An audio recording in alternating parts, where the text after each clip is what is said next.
No sufras más, que estamos de vuelta. Conmigo, como siempre, doctor Carlos Barra Mulán. Y mi querido amigo, el maestro Gerardo Alvarado Hierro. Hablemos de notas nacionales. Esta semana hubo 2 sismos en la Ciudad de México que se registran en el epicentro en Guerrero, uno de 4.7 y uno de 5.2 grados, el jueves y el viernes respectivamente. Sí, que pasaron, no tanto como inadvertidos, pero no causaron mayor estupor, ¿no? Estuvo la cosa bastante controladita. Nada más recordemos que en este año nada más fue el colapso de Nepal. Fueron 2 terremotos espantosos en Chile y 2 terremotos espantosos en Italia. Entonces, complicado, esperemos que no se repita lo... Sin embargo, sí valdría la pena pensar que cada vez que hay este tipo de réplicas ¿Quién nos está avisando? Tan fuerte, algo nos está avisando. Esta semana subieron el salario mínimo. Se decreta que a partir de 2016 el salario mínimo asciende a 80.04 pesos diarios. Estos son, pues, rudamente unos 2.400, 2.200 pesos por mes como salario mínimo. Ok, y lo mierda y miserable de esto es que la Coparmex habían hablado de inclusive cerca de 89 pesos, es decir, que la Coparmex es más progresista que el propio gobierno, ¿no? Efectivamente, que recordemos que una de las preocupaciones, este aumento fue de cerca del 7%, y una de las preocupaciones con respecto a aumentar demasiado el salario era el advenimiento de la inflación. Entonces, bueno, finalmente no ocurrió, pero el salario quedó todavía muy miserable. Se calcula que la canasta básica y los productos que están subvencionados por el Estado, el promedio mínimo de los productos que necesita una persona para vivir, ascienden a cerca de 400 pesos por semana. Si eso es cierto, un trabajador con el salario mínimo tendría 80 pesos reales de sobra después de satisfacer sus necesidades básicas de alimentación por semana. Y si eso es cierto, entonces quiere decir que un trabajador podría tener 320 pesos de ahorro al mes. Pero esos 320 pesos, descuéntale el transporte, las garnachas del camino, la ropa, etc. Y entonces nos encontramos con un escenario que ya no es nada cómodo ni nada grato. No, el salario mínimo es un salario de hambre, ¿no? Y que el gobierno no lo dignifica, ni nadie lo dignifica. Es sumamente cruel. España confirma esta semana que entregarán a México a uno de los porquis. En Madrid se intentaron 3 recursos de defensa, que es el equivalente al amparo mexicano, y los 3 fueron rechazados de tajo. Que estos son los que le dieron violín a una niña, ¿no? En Veracruz. Una niña de 17 años que entre 3 niños la alcoholizaron, la violaron y la dejaron ahí aventada. Entonces, bueno, estos porquis, ya 2 de ellos ya están en manos de la justicia o pseudo justicia en Veracruz, y otro de ellos que es el que sigue en Madrid, y uno más que me parece que está en Barcelona o en Santander. Y no quieren venir, evidentemente por 2 cosas, porque aquí les van a dar violín. O sea, eso es lo que va a pasar. Muy, muy, muy, muy dramático. Esta semana Miguel Ángel Yunes Linares ocupó el cargo, o ya asume el cargo oficialmente como gobernador de Veracruz, y en uno de los primeros actos, todavía no de su gobierno, pero sí, vamos a decir que le rebotan a su gobierno, la PGR causa un decomiso gigantesco en Veracruz sobre el rancho donde Javier Duarte se pensaba ir a retirar. Un rancho que se llama El Potrillo. Que está en Fortín. Se veía una casa con todos los lujos que ustedes se puedan imaginar a nivel campirano. Obras de arte. Claro, desde obras de arte, una sala de cine, N cantidad de cosas, ¿no?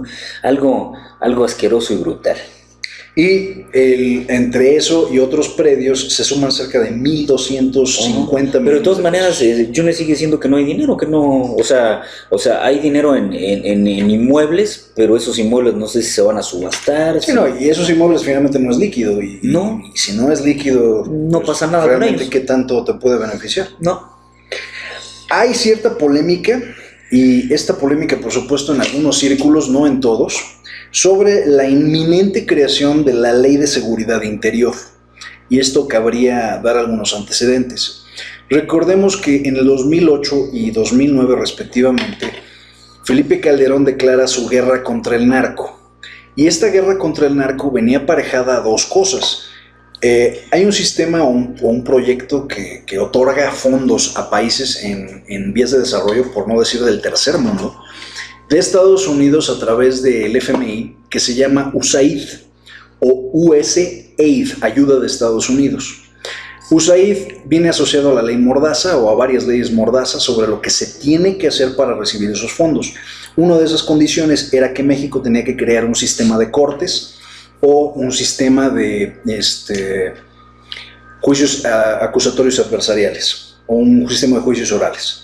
En el 2008 se modificó la Constitución para incluir los juicios orales y se determinó que iba a haber una prórroga hasta el 2016. Concediéndose unos muy cómodos 8 años para establecer el sistema de juicios orales. Estados Unidos estuvo de acuerdo, el fondo nunca dejó de funcionar y al mismo tiempo se destinó una cantidad grosera de dinero a capacitar a las policías desde 2008 y 2009. Para darse una idea, de los cerca de 1.200 millones de pesos que se gastaba en policías a nivel nacional, de repente esos gastos se multiplicaron hasta los 8.000 millones. Para este 2016 hay cerca de 14.000 millones destinados a las policías. Por desgracia, las policías han probado que no se pueden capacitar o no se han querido capacitar. Las escuelas de policía no han funcionado, los centros de capacitación no han funcionado. Las policías siguen siendo igualmente corruptas, corruptibles, ineficientes y pues finalmente su actuar sigue siendo exactamente igual de malo que hace 8 años. Entonces, siguiendo la doctrina de Calderón, desde 2008 y 2009, Peña lanzó desde 2012 al ejército otra vez a las calles. Y el ejército tiene mucha presencia en algunos lugares en el país donde se sabe que hay alta criminalidad. En algunos municipios o delegaciones de la Ciudad de México hay presencia policial y militar desde la mañana. Entonces hay militares escoltándote a tu trabajo o cuidando en determinadas áreas. Esto en el Distrito Federal, bueno, en la Ciudad de México. Sí. En Coahuila, en Chihuahua, en Tamaulipas, en Sonora, en Sinaloa, el ejército es algo normal. El ejército está ahí y el ejército es quien ejerce funciones de seguridad contra el narco. Solo este año, solo en 2016, se han abierto 4 bases militares nuevas. Y Salvador Cienfuegos, que antes tuvo un discurso más bien moderado, ahora tiene un discurso un poquito más agresivo. Y Peña, que tuvo siempre un discurso muy lamebotas con respecto a los militares, ahora lo tiene infinitamente más. Lo que es peligroso... Y ha multiplicado los actos con el ejército. Sí, muchísimo. No, y todo el tiempo le está besando las botas a Cienfuegos.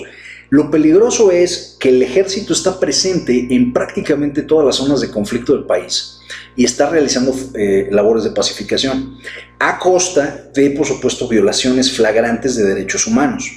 Hace poco, 15 días máximo, se resuelve un amparo indirecto donde una persona fue seguida por el ejército porque no se quiso parar en un retén. Lo siguen hasta su casa, entran a su casa y catean su casa. Y en su casa encontraron un arma sin registro. A esta persona la llevan con un juez, con un Ministerio Público Federal y lo acaban enjuiciando por 7 años.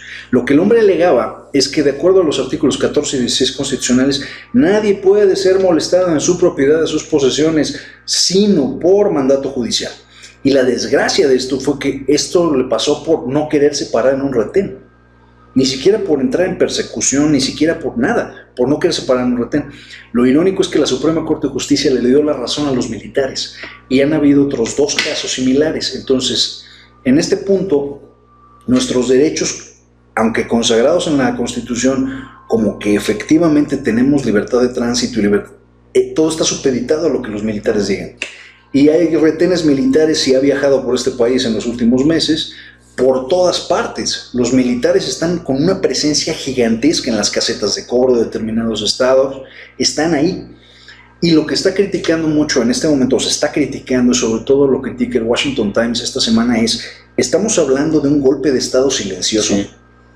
Nos estamos metiendo esa es la hipótesis que saca la revista Proceso esta semana, donde precisamente está hablando de que el gobierno ejecutó un golpe de estado, y un golpe de estado en el cual las garantías individuales, recordemos que los golpes de estado se mantienen como situaciones de excepción, se genera una situación de excepción paralela en un momento de que nadie se enteró necesariamente de esto. Mucha gente no se ha enterado en México, o sea, todavía no lo sabe, ¿no? Entonces esto es como un símil de lo que sucede, que también fue una especie de golpe de Estado que hizo Estados Unidos en época de Bush cuando se hizo el acta patriótica que hablaba de combatir el terrorismo. Bueno, esta se hace para mantener aparentemente la seguridad pública, ¿no? Pero a través del ejército. El ejército es una fuerza de choque, es una fuerza de ataque, no una fuerza de defensa. Entonces, las cosas están bastante intrincadas. Vamos a ver qué va a pasar con esto. Recordemos que había habido un ascenso de las impugnaciones que hizo Naciones Unidas a los derechos humanos en México, inclusive acusando al ejército. Bueno, pues esto ahora es una manga abierta, ¿no? Una manga ancha para el ejército, haga lo que crea conveniente. Y el problema es que no tiene contrapesos el ejército. No, que el ejército no tiene a quien rendirle cuentas más que al ejecutivo. El ejército depende legalmente del ejecutivo, pero el ejecutivo hay cosas que no tiene ni siquiera facultad de enterarse de los manejos del ejército. Por ejemplo, un juicio que se practique a un soldado, el presidente se enteraría del resultado, pero no podría saber del procedimiento. Entonces, y más aún, condiciones que pasó dentro de esta reestructuración que tuvo el famoso INAI, ¿no? Hay condiciones de secrecía, de seguridad nacional que el ejército no da cuenta. Entonces, ni al presidente. Entonces, muy hermético el asunto. Creo que no hay la mala fe de parte del ejército mexicano como para asirse del poder y poner a un militar de verdad en Los Pinos. Creo que a lo mejor no hay tanta mala fe y creo que a lo mejor sería un poco probable que lo mantuvieran. No, pero además de no haber mala fe, no hay el conocimiento. Porque el manejo político es otro boleto por completo. Eso es otra condición, o sea, no se podría mantener un estado de excepción perenne y mucho menos sin los trazos de legitimidad del mismo o de cierta legitimidad del mismo. Es decir, que la verdad histórica fuera de que está la inseguridad en el país, ¿no? Que ha desbordado el Estado de Derecho, que dijera el ejército. Bueno, o sea, lo que hacemos es generar un estado de excepción. No me parece tan claro. No es tan fácil, no es tan claro. No es tan claro. Y la otra cuestión... Aparte tiene el contrapeso de Estados Unidos. Estados Unidos tampoco lo vería en este momento. Una dictadura en este momento. Pero sí es importante porque finalmente el ejército ha tenido un crecimiento sostenido de sus presupuestos año con año. Y de los pagos. Desde 2008. Y claro, habría que ver qué caudal de armas se han comprado, ¿no? El caudal de armas que producen, el caudal de armas que tienen, el caudal finalmente de proyectos de estos de desarrollo que han estado generando, e incluso el número de plazas, porque recordemos que hay un número de plazas finito de generales, de secretarios de defensa, de todo hay un número finito. Incluso tienen que retirar a alguien para poder meter a uno nuevo. Pero el gobierno federal ha estado creando nuevas posiciones que generan un gasto a la nación y que a la vez generan un nuevo general que, pues, desgraciadamente no produce. O sea, si su función es nada más la seguridad, pues entonces tenemos un problema. Entonces, bueno, esto ya ocurrió también en Colombia. O sea, pero fíjate las incongruencias, ¿no? Mientras el salario mínimo anda por el culo, los presupuestos del ejército suben y suben. Claro, andan en otro lado. Recordemos que muchos de los asesores que trajo Enrique Peña Nieto durante el 2012, 13 y 14 respectivamente fueron colombianos. Y la fórmula mágica que le funcionó a Colombia fue meter al ejército a patrullar sus calles. Yo tuve el gusto de ir a Colombia como en 2003 o 2004 y eso es lo que veías, ¿no? Incluso te pedían tu cédula o tu cédula de extranjería o tu pasaporte para determinar que estabas legalmente ahí. Por cualquier motivo te podían parar, te podían catear, te podían checar. Le funcionó a Colombia, pero le tomó 15 años poder limpiar a las policías para volver a meter a las policías a las calles y guardar al ejército en los cuarteles. Si este es el inicio de esta transición, entonces vamos a pensar que sería el año cero, a lo mejor hasta el 2030, estar viendo al ejército patrullando nuestras calles a riesgo de la cantidad de violaciones de derechos humanos que podrían existir. Porque recordemos que el ejército, la mejor analogía es un mazo, y no puedes usar un mazo para clavar un clavito sobre madera. Vas a fragar la madera, el clavo y el vidrio y todo lo que le vayas a pegar. Es un mazo, es algo gigantesco y pesado, entonces... Sí, no, y el hecho del flujo de armas en la calle, o sea, tipos con armas en la calle, aunque sean del ejército, es peligroso. Esta semana, Enrique Peña Nieto celebró su 4º año de gobierno en la Ciudad de México, con un evento a modo, con cerca de, ¿qué serán? Unas 8,000 personas, muchos acarreados, todos con la sonrisa, y bueno, lo que le critica mucho Proceso esta semana le llaman el galimatías, que me parece fantástico porque es como podríamos definir la retórica de Enrique Peña Nieto. O sea, finalmente el hombre empieza a hablar de una de las secretarías de la Secretaría de Desarrollo Social y empieza a hablar de mulas, de carretas, de dar la vuelta al mundo. Todo lo había mantenido según el script. Se quiere salir el hombre del script y empieza a enredar absolutamente todo hasta que nada tiene sentido. A falta de una mejor palabra, es cantinfló. Pues se parece al secretario de Desarrollo Social, que ha sido ampliamente impugnado por las estupideces que dice, y me parece que no se ha movido un ápice de la retórica del inicio, ¿no? O sea, finalmente dice que le quedan 2 años, que se seguirá profundizando en los logros económicos, políticos, sociales, y cuando lo pone así, lo que cualquiera que pudiera venir al país diría, bueno, qué prosperidad, ¿no? Claro. Pero la verdad es que hemos tenido 4 años infames, ¿no? Entonces yo no sé qué nos espera en los siguientes 2 años, la misma inercia. En deuda de antemano al país, 37% creció la deuda externa de México. De lo cual habíamos dicho, no se había hablado, tenía tiempo. Es más, con Cedillo habíamos dejado de hablar de la famosa deuda externa. Ahorita ya volvimos porque es dramático. O sea, 37% creció la deuda. ¿Cómo le hizo? Y hay proyectos inacabados, hay más y más casos de gobernadores que se llevaron todo. La CONAGO finalmente no funcionó. Y este hombre se aseguró de que no funcionara. O sea, finalmente no fue una figura que comandara respeto y orden. No fue una figura que pudiera atraer todos a su causa y jalar todos parejo. Y si se dan cuenta, no fue invitado a la FILI de este año, a la Feria Internacional del Libro. Gracias a Dios. Que una nota paralela, en el caso de la FIL, lo que rompió todas las expectativas no fue obviamente ni Vargas Llosa, ni fue se me olvida el otro nombre de este español, el Víctor... se me fue, un novelista muy astuto. Sí, lo premian. ¿Sacor? Algo así. Creo que Sacor. Bueno, no fueron ellos los que rompieron el récord de la FIL. El récord de la FIL lo rompe George R.R. Martin, el autor de El Juego de Tronos, que vino a dar una pequeña plática de 40 minutos. Y la plática de Martin se pretendía para 2,000 personas. En la FIL entraron 16,000 personas a escuchar a J.R.R. Martin, que a sus 76 años es una estrella de rock.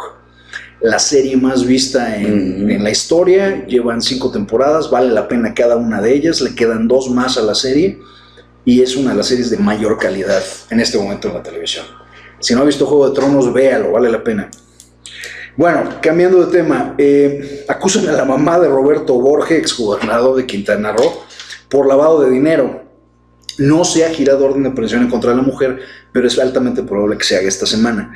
Resulta ser que compran un terreno gigantesco de 300 hectáreas usando el nombre de esta mujer para después venderlo y transferirlo a otro pariente por otra cantidad ínfima. Y la anomalía era que el terreno estaba subvaluado, que se había comprado en 15 millones de pesos, que el valor era mucho mayor, ¿no? Y esto tiene que ver con el uso de los prestanombres y triangulaciones que suelen hacer algunos políticos para poder acceder a bienes y finalmente generar dinero con ellos, ¿no? Efectivamente.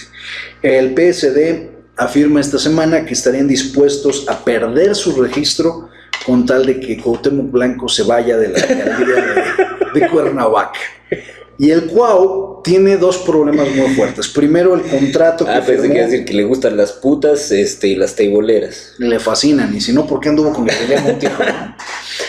Lo que es tremendo... Que yo no sabía, yo pensaba que era mentira esto, o que era una mala broma, de que había sido teibolera. Sí, y me di a la tarea y vi un espectáculo por ahí. Sí, fue teibolera. Sí, fue teibolera.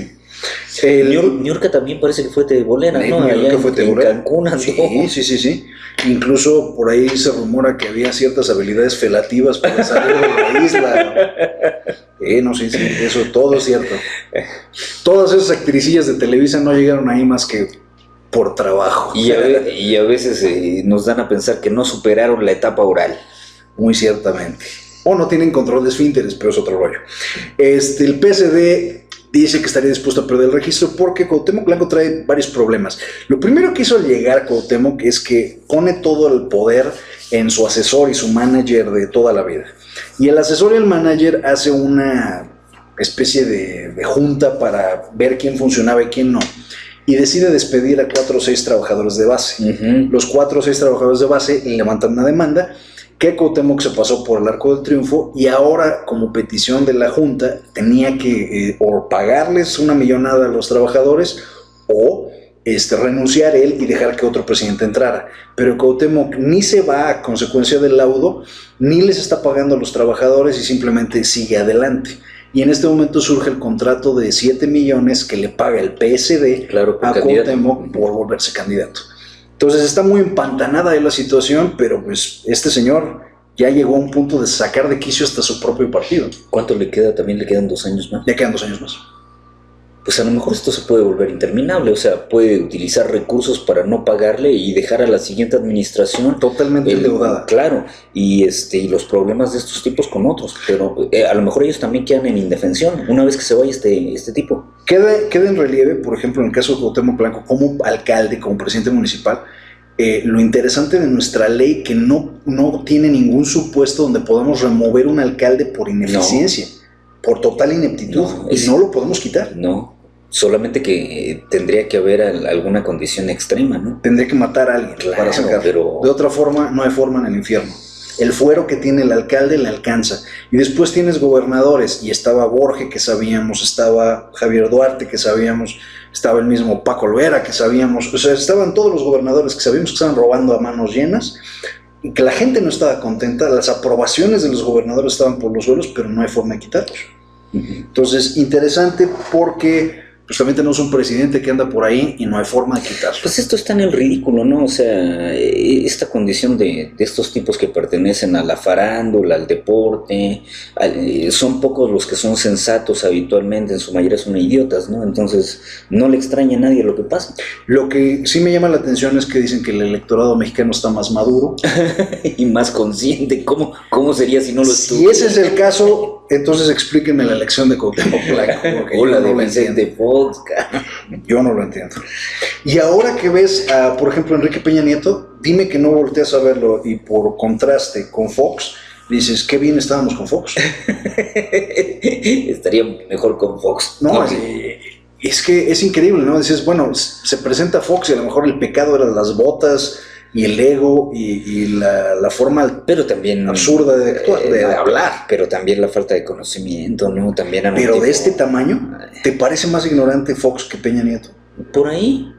A mí me parece más ignorante Peña Nieto que Fox. Mucho más. Me parece que por ejemplo, Fox al menos acabó su carrera, ¿no? Pero bueno, me parece eso. Bueno, similitudes. Dudas con respecto a la tesis de Fox. La hace sobre el plan de estatal de Guanajuato y siempre se dijo que la tesis se pensaba que no había sido hecha por él. Sí. Dudas con la tesis de Peña de que sea plagio absoluto, auténtica, ¿no? Entonces dudas. El otro confundía nombres y decía puta me dio ñañaras, come si te vas. Y este otro dice, bueno, ¿cuáles fueron los últimos 3 libros que leí? La Biblia acá. O sea, entonces yo no sé cuál es mejor. Hablando de la Biblia y hablando de ese, me viene a la mente el programa de Broso. Broso, Adela Micha y Joaquín López Dóriga dicen adiós a Televisa. Bueno, adiós a los programas que tenían en Televisa.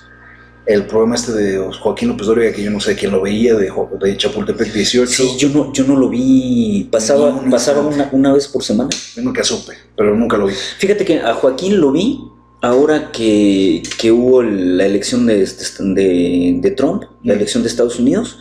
Lo hicieron comparecer, estuvo en una mesa redonda por ahí y apareció y dijo una pendejada, dijo, yo esto no me lo creo.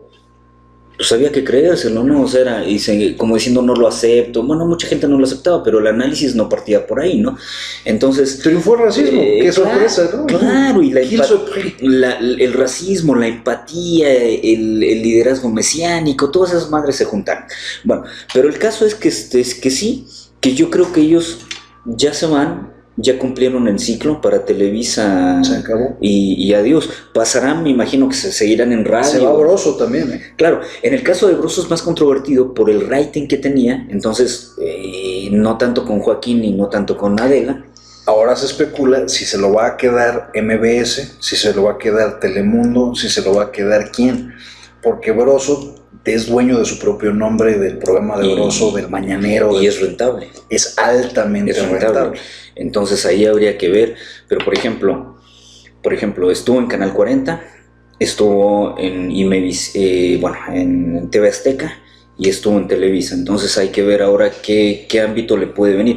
Ahora, algo que está interesante es que esta tele cerrada, esta tele por cable, ahora ya da muchas oportunidades que antiguamente monopolizaron o hicieron oligopolios las televisoras abiertas, ¿no?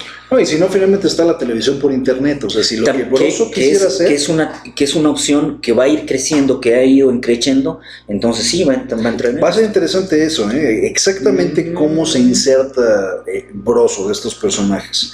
Y por último, bueno, lo que habíamos mencionado ya Carlos, lo que es la salida de Agustín Carstens del Banco de México para poder convertirse en el nuevo gerente del BIS. Y bueno, Carstens, que dura prácticamente 10 años en su encargo, bueno, de hecho los 15 años en su encargo. Y a mí me parece que no lo hace mal. No, yo tampoco creo que lo hace mal. Yo tenía muchas dudas cuando entró. Creo que mantiene las cosas con bastante control, es bastante mesurado el tipo, no habla mal, pero no sale a los medios, no es un tipo que sale a los medios, o sea, ahora lo tenemos porque anuncia la renuncia, pero el tipo se va mejor que como se fue Ortiz Mena y como que se fueron otros que manejaron el Banco de México, se va mucho más sensato y ha capeado en cierta medida el temporal de las presiones externas que pasaron con el peso, ¿no? Eso también. No, y también supo manejar los fondos de la nación como si estuviera invirtiendo en un fondo mutuo de inversión. O sea, el hombre finalmente crea los propios mecanismos para mantener seguro el dinero, ahora las tasas de flotación. Hubo estabilidad con Carstens. Se va él y la semana anterior se había ido su brazo derecho, el subsecretario, se fue el subsecretario del Banco de México y ahora anuncia. Anuncia que esto se va a hacer entre 7 y 8 meses. Sí, se va hasta junio. Lo cual implica necesariamente que deja reestructurado el asunto y no se está lavando las manos de nada. Eso Exacto. también habría que decirlo. O sea, lo peligroso es que Enrique Peña Nieto es quien propone a su sustituto y lo tiene que aprobar el Congreso por una mayoría relativa y ratificado por el Senado. bueno, yo creo, esperemos que haya cordura en Pero quién, la terna en quién la propone Peña. ¿Y ya se menciona a alguien? Ya Todavía no se sabe, pero vaya, si estamos viendo los nombramientos de Peña para determinados lugares, que nos mande un Luis Miranda al Banco de México, que nos mande otro de sus amigos de la infancia, con mucha facilidad le van a poner en la madre esto. Así como mandaron al clavillazo al PRI, ¿no? Qué clavillazo bueno, Dios mío, Ochoa Reza. Enrique Ochoa. Una pena, pero bueno. Sí, ¿no? Una vergüenza. Horrible, con problemas en la CFE. Con problemas de dicción, claro, y de adicción. Claro. Se rumora que el señor también es dipsómano. Fíjate que podían tener la oportunidad de nombrar un candidato más sensato, ¿no? Para PRI, ¿no? Ahora que la cosa está de capa caída, un personaje que tuviera menos impugnaciones, tuviera gravitas. Claro, esos cojones también y esa inteligencia para manejarlos. Pero ¿cómo quitas un Beltrones y lo sustituyes por un Ochoa? Fíjate que era con todo y lo vertical y autoritario que se ve Beltrones, era mucho más sensato que este tipo, ¿no? Muy mal. Hablemos de notas internacionales. Informan esta semana a Venezuela su expulsión del Mercosur. Y yo no sé si lo único que le falta a Venezuela es que le llueva mierda, ¿no? Pero ya. Y bueno, Nicolás Maduro ahí estaba celebrando Claro, porque él señala la vida de Fidel. Claro, y él señala finalmente que Venezuela se va a coser por sí misma. Puede solo. Digo, yo no sé hasta dónde sí y hasta dónde no. No, finalmente Venezuela depende de todos. Ahora fue el primero en llegar a La Habana, creo, ¿no? 6 horas después de que había muerto Fidel, ya estaba el absurdo de Maduro montado ahí listo en La Habana. Entonces, sí, es muy peligroso. Esto, desagregar a Venezuela del Mercosur significa que hay productos, mercancías que producen en Venezuela que no se van a exportar y al mismo tiempo cuestiones que se producen en otros lugares que necesitan los venezolanos y que no van a ser importadas. Claro, y en un momento en donde Venezuela precisamente no está como para darse el lujo de renunciar a relaciones económicas y diplomáticas, ¿no? O sea, está en un momento de todo lo contrario, de aumentar el esquema de relaciones, ¿no? Es como decir que usted vive en una finca y desde su finca usted puede hacerlo todo, pero nada más que la diferencia es que usted no tiene ni semillas, ni agua, ni en un momento dado animales para el arado del campo. Y lo único con lo y se peleó con todos sus vecinos. Y lo único con que se conforma es con tirarse a su vieja. Es una cosa ridícula. Stephen Hawking, esta semana, Stephen Hawking, uno de los personajes quizá notados como uno de los hombres más brillantes de nuestra época, en los últimos 50 años. Uno de los últimos brillantes en este sentido era Carl Sagan, ¿no? Totalmente. No, Carl Sagan era otro. Pero claro, era por encima de Hawking.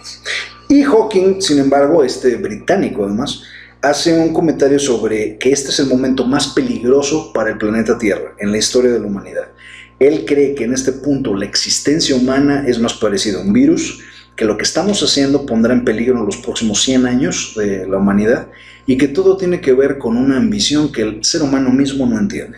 Eso, palabras más, palabras menos.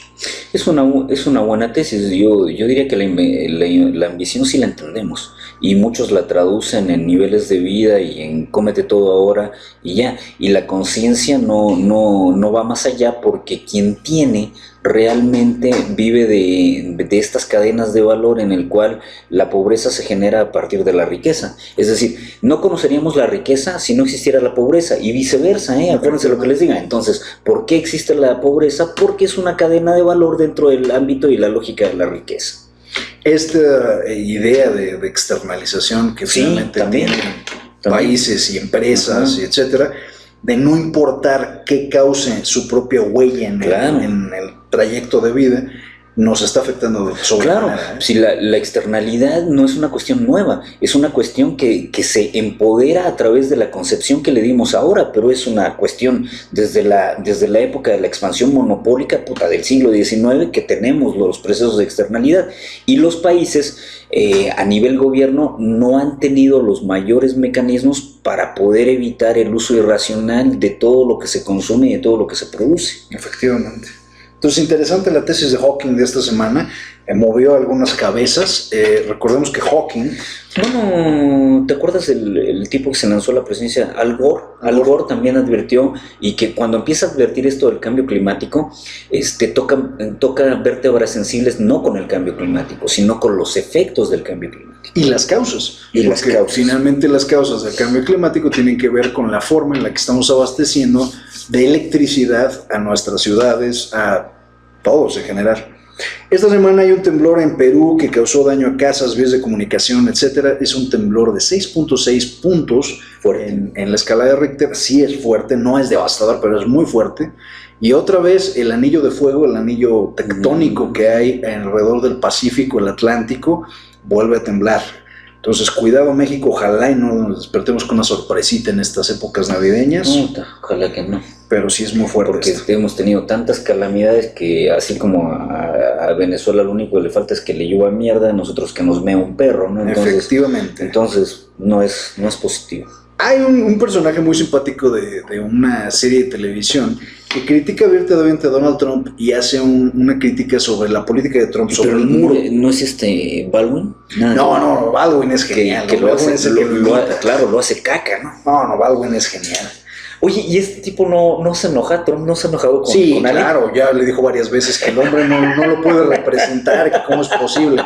No, ya le Baldwin, qué personaje, ¿no? Qué bárbaro. Esto lo ha rejuvenecido. No, qué bárbaro, qué tipazo. Y fíjate que de todos los papeles que hizo de hombre serio, estos papeles de comedia en los últimos 10 años son los que mejor le han quedado. Le vienen Es un tipo excelente, ¿no? De jefe incongruente, absurdo. Hay una escena, por ejemplo, que no sé si sepas, es de una anécdota de Lyndon Johnson. El hombre va a orinar y se lleva uno de sus trabajadores a que lo acompañe. No sé si es Adam Sandler o uno de estos cómicos, Ben Stiller. Y el otro está así, y el tipo se voltea con el arma al descubierto y le dice, muy grande, ¿verdad? Y vuelve a orinar. Eso es de Lyndon Johnson. Lyndon Johnson hacía eso constantemente. Entonces tiene ese sentido del humor ácido, critica mucho a la política y pues, por supuesto él dice que no hay nadie más criticable que Trump. Pero no, el personaje que hace... Difícilmente va a haber alguien más. Sí, no. El personaje que hace una crítica muy fuerte de Trump es un tipo que se llama Adam Corrales. Y Adam Corrales hace todo un análisis del muro en 15 minutos. El hombre hace un análisis estadístico y dice, el muro costará, y empieza a ponerle 25 mil millones de dólares. Eso es todo el presupuesto de la NASA para 10 años. Es todo el presupuesto de tal para tanto. Y así empieza a hacer toda la analogía de cuánto estaría costando. Y entonces hay personas ahí sentadas que le empiezan a decir, bueno, pero reduciría la inmigración. Y dice, no, en realidad no. Dice, porque 44% de la inmigración a Estados Unidos que se convierte en ilegal es por el aire. Entonces hay un tipo gritando que dice, no, se nos olvidaron los aviones. Y se estrellan un par de aviones contra el muro. Y empieza a hacer toda la burla, estadísticamente hablando, con datos de por qué las ideas de Trump no tienen sentido. No hay falta que diga Trump, vamos a pagarle a los ilegales porque lo construye acá. Lo que es curioso de toda la idea es que al final demuestra este señor con cualquier cantidad de personajes que no solo las ideas de Trump no tienen ninguna base, sino que las ideas de Trump no tienen ningún sentido. Lo curioso es que el video se publica con bajo presupuesto y adquiere tantísima popularidad que fue retuiteado, reenviado, etcétera, etcétera, hasta llegar a los 47 millones de personas. Y lo increíble es que estamos hablando de que es 1 de cada 6 estadounidenses vio el mentado video. Es increíble que una persona que hizo un video en su casa haya llegado a este número y a nadie se le ocurrió hacerlo así. Ok, y a mí me parece, yo que soy fan de Tuana Halmen, cuando Alan por tacaño, porque Alan es un puto tacaño, no paga por arreglar la antena aérea, se cae y las manos le quedan así, o sea, se fractura los brazos. Bueno, pues esta es la misma estupidez con el muro. No saben la mamada que es hacer el muro, lo que van a gastar, todo el desgaste que va a haber por esta política estúpida y absurda que tienen. Sí, ¿no? Entonces se castigan a ellos mismos, en gran medida. Qué bueno que se castiguen, me da mucho gusto. No, incluso todavía peor, la política migratoria de Estados Unidos es consecuencia también de Estados Unidos. Es decir, claro, durante los años 80 había una política de puerta giratoria. Entonces había migración, claro, la gente iba y trabajaba una temporada en Estados Unidos y regresaba a sus respectivos países. ¿Quién chingados quería quedarse en Estados Unidos? El asunto fue empezar a militarizar las fronteras. Los migrantes que llegaban a Estados Unidos decidían quedarse porque sabían que no había forma de regresar. Y entonces finalmente se convirtió en que se llevaron problemas. Claro, porque si tú no das visas de trabajo, evidentemente una vez que se acaba la estadía o la visa de trabajo que ya tenías, pues mejor te quedas, ¿no? Porque si no, ¿cómo regresas? En las deportaciones masivas desde la época de Bush padre, en los 90s, sí, hasta los 2000s, se calcula que han habido hasta 6,000 ciudadanos americanos nacidos en Estados Unidos, deportados a otros países. Y esto es espectacular. O sea, hay por ejemplo uno que está en el New Yorker, me encantó la historia, se llama Mark Little, es un hombre de 32 años, que lo agarran en Ohio, en donde quiera que haya sido en Ohio, lo agarra la migra, lo deportan, bueno, lo envían de ahí a Arizona, y como el hombre tiene una disminuida capacidad intelectual, lo deportan de Arizona hacia México. México después descubre que el tipo no hablaba el idioma y lo deportan a Guatemala. De Guatemala lo deportan a Honduras. De Honduras lo vuelven a deportar a México y México lo envía otra vez a Estados Unidos, a Georgia. Entonces el tipo se aventó 3 años viajando, deportado de varios países, hasta que en Estados Unidos reconocieron que sí, efectivamente el tipo era americano. Sí, lo que debe estar mierda es nacer en Estados Unidos, vivir parte de la infancia y después decir, toda la vida ahora viví en Guatemala, que aún me deportaron allá. Sí, claro, o sea, no tiene ningún sentido. Pero, otra vez, estas políticas migratorias que se están manejando, la idea del muro, pues finalmente no coadyuva a llegar a soluciones. Lo único que está haciendo es cerrar las opciones y crear una muy mala percepción de Estados Unidos hacia afuera. Ojalá los mexicanos que tienen negocios de comida les vendan los desayunos a los gringos que estén ahí construyendo. Ojalá, pero bueno. Los dejamos otra vez con los Rolling Stones. La canción es una de las más icónicas de los Rolling Stones. Se llama Satisfaction. Que otra vez es una canción para estar encabronado. Es para celebrar estar encabronado. Y era pegajosa hasta la madre. Por supuesto. Y simplemente no puedo encontrar que me satisfaga. Está fantástica hasta el coro es buenísimo. Escríbanos, sus correos aparecen ahí abajo. El mío es Gerardo-Alvarado-Hierro @hotmail.com. El mío es barra-carlos @hotmail.com.